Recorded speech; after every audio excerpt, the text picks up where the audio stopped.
So the fight continues and everybody has their opinions. Here's mine.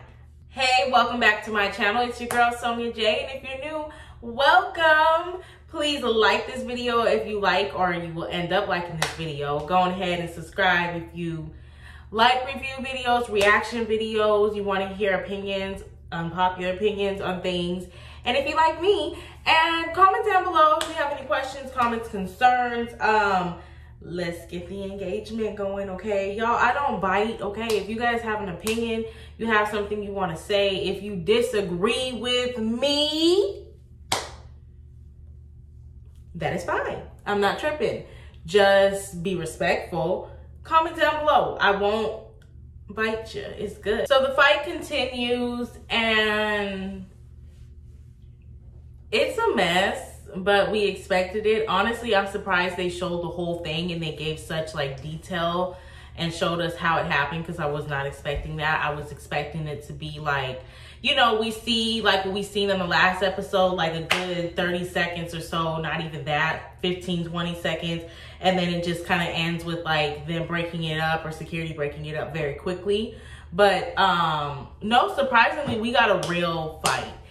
Don't mind if you see my son's head in the background. He wanted to be in here with me. I'm gonna just go ahead and say what it is. They both were in the wrong. Monique was in the wrong as far as the fight, because she got like really physical first. She hit Candace first, and she started like flinging at her hair first, even though Candace's hand was in her face, but it wasn't like Candace was like this to her face, and it wasn't like she touched her face.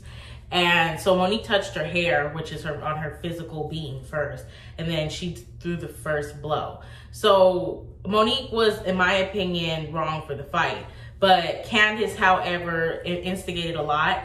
And for someone who didn't want to get beat up, she did kind of like keep saying, beat me up. She said, drag me, but the same shit. So it's like, honestly, I don't feel bad for Candace, and I don't feel bad for Monique. I think they both were in the wrong. However, when it comes to the fight specifically, my opinion is Monique could have dealt that way better.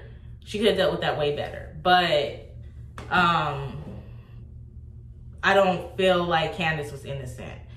Like I said last week, I'll say it again. I feel like Monique has more anger towards other people, but she's taking it out on Candace because Candace is around her more and she's the easy target. Let's just keep it 100. And I'm not saying Monique is purposely like preying on the weak, but I'm just saying like Candace is around her more, and she did have some upset with Candace, but I feel like more of her upset is towards Sharice and also that other friend that she used to be friends with, and also the rumor in general that, you know, was making turmoil begin in her marriage. So I feel like there was other things that really was upsetting her.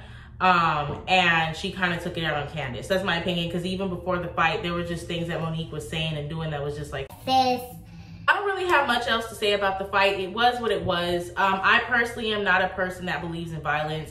I've only been in a fight one time in my life, and I can say a half fight another time, but it wasn't really a fight. It was just more like someone kind of attacked me, and then my people jumped in and handled them. But other than that, and I wasn't like punched or anything. It was just more like he threw something at me because he was upset, and he was gay, so I guess he felt like because he's gay and feminine, he could go toe-to-toe with a woman. But it doesn't work like that. If you're a man, you're a man. You can be any sexuality you want, but that doesn't give you the right to try to come at a woman. So he got handled, so let's be very clear on that. But and not even by me, but people that cared about me, that were around me. But other than that, I don't fight. I've never gotten in fights, and both times that those occurred, I was attacked first. I was not the attacker. So other than the fact, like when you're actually defending yourself and someone like say hits you first, or they push you, they kick you, pull your hair, whatever, and you're like hitting them back or defending for yourself to get, you know, them off of you, to beat them up real quick and then get them off of you. Okay, but like if you're the person that's like starting it, it's like, I don't think that's necessary, especially when it's just a disagreement. Only way you can I can see like someone really want to fight unless it involves like someone violating their children or doing something very, very foul. But other than that, really, like, I don't really think violence is that necessary in this world. We have enough craziness going on. So I don't really agree with that. However, like, I do believe sometimes people do need to get their ass whooped. I don't think Candace deserved an ass whooping, but I don't feel bad for her either because she wasn't innocent. In regards to some of the comments that everyone made after the fight, everyone's entitled to their comments. Now, I was watching King Reed's video, his review on the episode, and honestly, he pointed out something that even though I noticed it when it was first said, I didn't really like write it down in my notes because I was like, whatever. Because I really, Wendy, she's new. I don't dislike her, but I don't really like her either. She just is there. So to me, it really wasn't really much I care to write about in her, on what she had to do with this episode.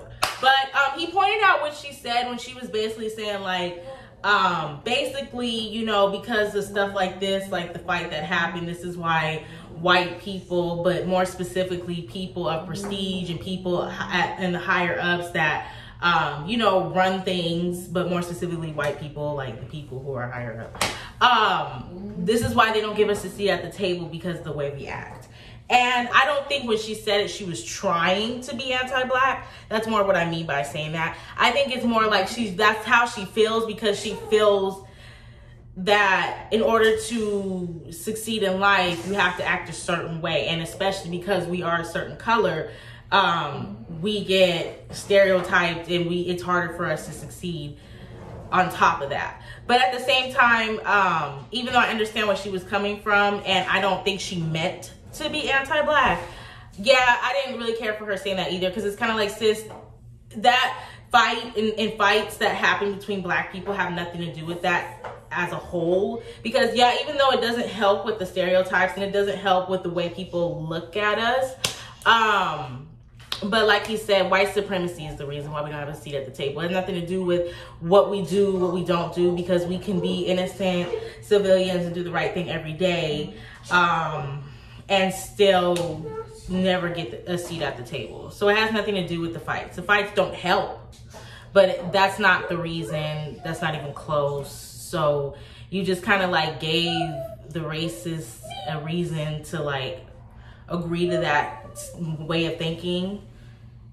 But yeah, that's not correct, Wendy. Giselle had a part as well, and giving like negative commentary about, you know, fighting brings down the value of black women, and we're black women, we don't do this, which to some extent I agree. It doesn't, like I said, it doesn't help the negative stereotypes we already have. But you know, like I was saying about Wendy, I also feel like what Giselle said as well was kind of annoying, because it's like, just because black people have a moment where they're upset, they disagree, more specifically black women, it doesn't mean that, oh, those black women are upset or those black women are fighting, so that represents what black women are about. No, and I hate that we feed into that stereotype. Like, two black women could be upset, and it doesn't mean that they're the stereotype of their hood rats. It just means that they're upset and they fought about it. There are white people that fight too, other races of people that fight too. We're just kind of dumb enough to allow people to record us doing it more often. But it doesn't mean that we have to help feed into the stereotype by publicly announcing it and publicly posting it and posting each other fight. This system was not created for us. This was not created for us. This was never meant for us. We were just here and put here just to be their slaves, to be their pets. That's what we were supposed to be, and it was supposed to stay that way. But because evolving is a real thing, and no matter what happens in life, there's always going to be some type of evolvation. That's probably not a word, but hey. And the world, life is always evolving, and eventually we evolved out of that shit and it was no longer. But this system was never meant for us. We're not even certain if, I'm not gonna go there, but basically with that being said, if we really, like, if people like Wendy and people who feel that way, that we have to be a certain type of way at all times in order to be treated with respect and treated as citizens and get a seat at the table and to be treated with and have money and have prestige, we have to go through what the white people deem as worthy. And then even with that, we have to always be on our P's and Q's because of the way we look. And I just feel like, even though I understand that this is the way the world is, but honestly, for a lot of black people who have power and they want to maintain that and they want it to be generational wealth, and the people who really, you know, claim that it's not that hard to get this and that. Why don't you get all your other friends who are on that level and higher, and then we all come together and make our own system, make our own society that's made for us, systems that are made for us so that we don't fail in them. But then again, at the same time, before we can even get there, we gotta like each other first. So Giselle is taking her girls to go to Atlanta to figure out this whole restaurant thing. You know, this, I'm gonna give my opinions on that a little bit later. But basically, I want to point out something she said. So in that scene, you know, before she talked to Robin and you know, she made a phrase because she was referencing the fact that, you know, she was over the fight and she was just focusing on raising her girls and taking them to this restaurant, and she's focusing on raising strong Black women. If you're not new to my channel, if you are familiar with channels like Chrissy, Paris Milan, I am Elo Ho, you understand why that phrase in itself is very problematic. I'm not here for the whole strong Black woman phrase. I'm not here for raising strong Black women. Like, I'm all here for femininity and being who you are, whether you are feminine or if you have masculine tendencies, but be who you are and not be raised to have to be this strong, independent, I don't need nobody. Like, in life, you're gonna need people. You're not gonna always be in situations where you can do everything on your own. There's gonna be a time where you're gonna need somebody. Sometimes they're gonna be the opposite sex, whether you're a woman and you need a man in your life, maybe not sexually, but just need someone to help you out, do certain things that only men can do, maybe things around the house, maybe, you know, you just bought a home and you need, you know, it's just, you're always gonna need to depend on somebody. Even if it's a business relationship, doesn't even have to be romantic or like on a like family friend level, could be on a business level. You need to rely on somebody when it comes to business. You're gonna need people in life, period. Whether it's business, family, sexual, relationship, pleasure, you're always gonna need people in life. That's just realistic. And I just feel like, especially for women, especially for Black women, and in this climate that we're in 2020, it's not really conducive to raise Black women to be this strong, independent monologue when if you want them to one day be wives and they one day want to be wives, you can be a wife and not be super dependent or be dependent at all. Well, not at all, but not like completely dependent. You can have independent tendencies and you can be strong-minded, yes, but that whole trope comes with, I can do everything by myself. I don't need a man. I can be a pygmeisha in certain ways and, you know, throw the load on me, throw the load on me. I'm a strong Black woman. I can handle it. Throw the load on me, throw the load on me. Everyone's dumping things on you. And then at the end of the day, you're tired, you feel strapped, you can't even breathe because it's like everyone around you feels like you got it because you're a strong Black woman and nobody's there to help take the load off of you. I'm not here for that raising the strong Black woman trope. I don't think there's anything wrong with being independent minded. I don't think there's anything wrong with being dependent minded, as long as you are not dependent to the point where you can't do anything on your own. I think there's nothing wrong with having a balance, but I think the whole strong, independent Black woman trope gives off like there's no balance. It's just I can do everything on my own. I don't need anyone, no man, and do anything you want to me. I'll take all of the load and I won't get anything in return, but it's okay because everyone will look at me as a strong Black woman at the end of the day, and I guess that's my prize. And that's not a prize. Who wants to be someone's mammy? Every time they need help, they come to you, but when you need help, you can't come to them. Who wants to be with a man who looks at you as a strong, independent Black woman? I don't need to help her pay bills because she got it. She's a strong, independent Black woman. I don't need to help take care of the kids. She got it. She's a strong, independent Black woman. There's so much more context to what I'm talking about and what this means. Candace talks to Chris about how she feels about the situation. Not really much to give there. I expected her to feel so woe is me. And I'm not saying that she shouldn't be upset because anybody would be upset. She has the right to be upset. Karen basically has like pillow talk with her husband. I guess it's his birthday. She cooks him a dinner And then she just lets him know everything that's going on with the girls and stuff. We'll talk more about their relationship at the end. So Giselle goes to Atlanta with her girls and they stay in a hotel. You know what?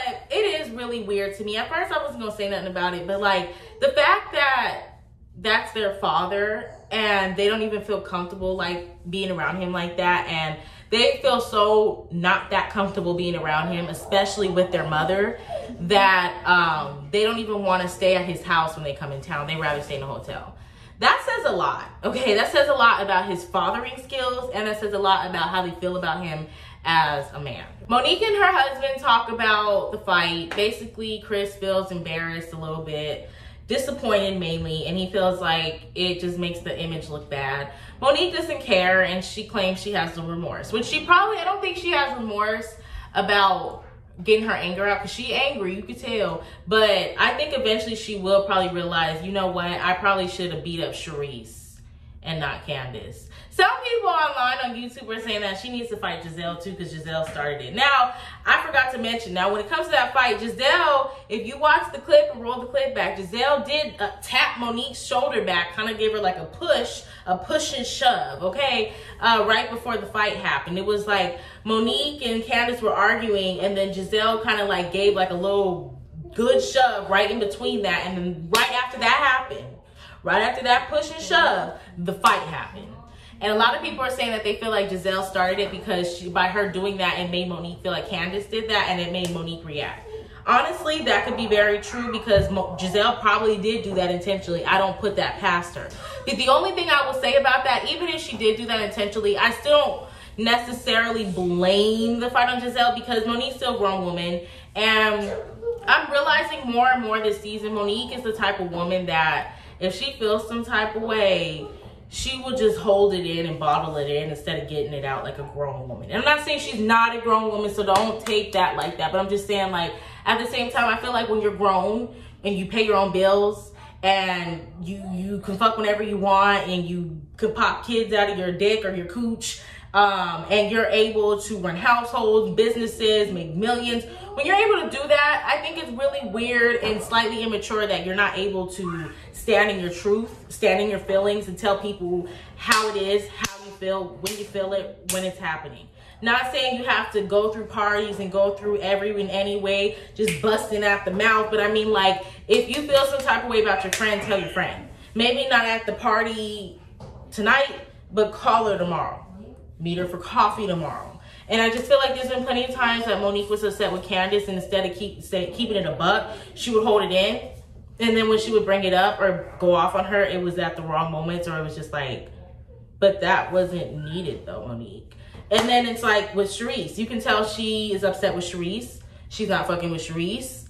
A couple episodes ago when Charisse was on the show, Monique is so upset with her, she's not fucking with her, but then she sees Charisse not once but twice, has nothing to say to her. Doesn't confront her, doesn't boop, boop, boop, boop, boop like she did Candace. But with Charisse, you have nothing to say. But with Candace, who is like almost 6 inches shorter than you, it's boop, boop, boop. And Candace isn't even that girl. And I'm not saying Charisse is either. I don't know where she's from.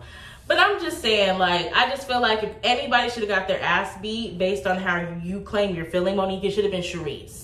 Or the girl that used to be your friend that told your business. So it's just kind of like misplaced anger, in my opinion. And I feel like, I don't dislike Monique, but I do feel like she has some underlying situations going on that she ain't dealt with yet, okay? Giselle tells her dad about her being back with Jamal, and at first, the dad seems like he was supportive of it. We are going to get into the details of that in a little bit, but real quick, Ashley and Michael basically kind of have like a soft talk about the renegotiations of their marriage, and Ashley wants to get a post-nup to make sure that she's good if anything happens again, which is what I said last week. That's what I mean, I'm glad she's doing it, but sis, you should have been talked about that. You should have brought that up the night you found out about the situation, okay? When the camera crew asked Giselle about how many kids Jamal had, I knew she wasn't going to answer, trying to act like because of privacy claims. Girl, bye. I was dead. But you know what? I mean, at the same time, like, whatever. They didn't ask to be on the show. So, hey, I mean, I'm not mad at her. I expect that response from her. But at the same time, it's like, you could just tell, like, either this whole relationship's fake or you're fake. Or both, bitch. Because any real person who's just real with it and like, we back together, we gonna make it work, and we just gonna sit in our truth for sitting in. Like, if he got 6 other kids, he got 6 other kids. But her ego can't even admit that out loud, because then it'll be true. So Karen and Ray try to have this like whole pillow talk, counseling, I guess. That whole fiasco went left. Honestly, I thought it was gonna be some fake shit, but they were honestly actually truthful. Well, at least Ray was. Honestly, I kind of have mixed emotions on the whole whatever that's going on with their marriage, because part of me does feel bad for Karen, and part of me does feel like, damn, Ray, like, I get that you're old, and I do understand that you're kind of in a space to retire and just kind of like just stay home and do your own thing with your wife. So I do get that. I'm not mad at him for that, but at the same time, I don't like how he's making Karen feel bad for wanting to live her life, because she has the right to live her life, regardless if she's a wife or not, regardless if she's a mother or not, and regardless if she's been with you for 20 years and she used to wipe your ass for you or not. She has the right as a woman, as a person and a human being, to live her life the way she wants to, as long as she's not doing anything disrespectful, harmful. I don't really think there's a problem with that. And if that part of her life includes starting a new business and being an owner, an entrepreneur with her perfumes, I don't think there's anything wrong with that. But at the same time, I do understand that this is what you signed up for, though, Karen. You signed up to be married to an older man. And with that comes more responsibilities for you, because when you're only 50, 60, he's going to be 70, 80. So it's like, you're going to have to take care of him a lot quicker than you're ready to do the whole settling down thing. And I think this is kind of Karen's moment where she feels like she's kind of in her prime. You know, that whole, you know, like, where she's like, not her prime like she's young, but I mean, like, there's those stages where you're in your prime when you're younger, and then there's also that stage when you're older and you kind of hit the life change where you're like kind of like having, they say, the best sex of your life. You're kind of like, you know the woman you are, and you're in it, you're living it, and you're loving it. And I can't wait. Like, I know who I am now, but when I'm 40, baby, I'm going to be that bitch, and I already know it. So with that being said, and I feel like maybe this is Karen's time for her. You know, maybe it didn't happen at 40, maybe it's happening now at 50, but you know, she looks good, she looks snatched, she's always okay. She's starting her own business. She's entrepreneuring, because based on what it seems like, to me, it seems like based on what she's giving and what she's saying, Karen didn't have her own career before. And so now she's doing that. But Ray's past that. He's at retirement. So it's like, honestly, it seems like they're at the point where it's like either they're going to have to figure out how to balance it, or they might have to cut it. Okay, so when it comes to Giselle's kids and that whole restaurant thing, I'm sorry, I don't know the girls' name. They're beautiful girls. They're intelligent girls. I would love to use their names, but I don't really remember them, and it's going to take too long to say all 3 of their names. But when it comes to them, let's be honest, you can tell they really don't care about this restaurant. I think it was a good effort, and it was great intentions for him to do this. But it's like, you say you want to build generational wealth, but it's like, even though it's a beautiful thing you did this for your kids, especially your first 3 borns, what about your other 4, 5, 6, 7 borns? Like, you got other kids, hella other kids. Why their names wasn't on it? Do you have properties for them too? Because if you want to talk about generational wealth, well, your generations are your kids. You got other kids. Where they wealth? Is their names on there too? You just didn't invite them because they're younger. Were they there? We just didn't know. Why didn't they get to cut the ribbon too? Like, what's going on? Do they have other properties?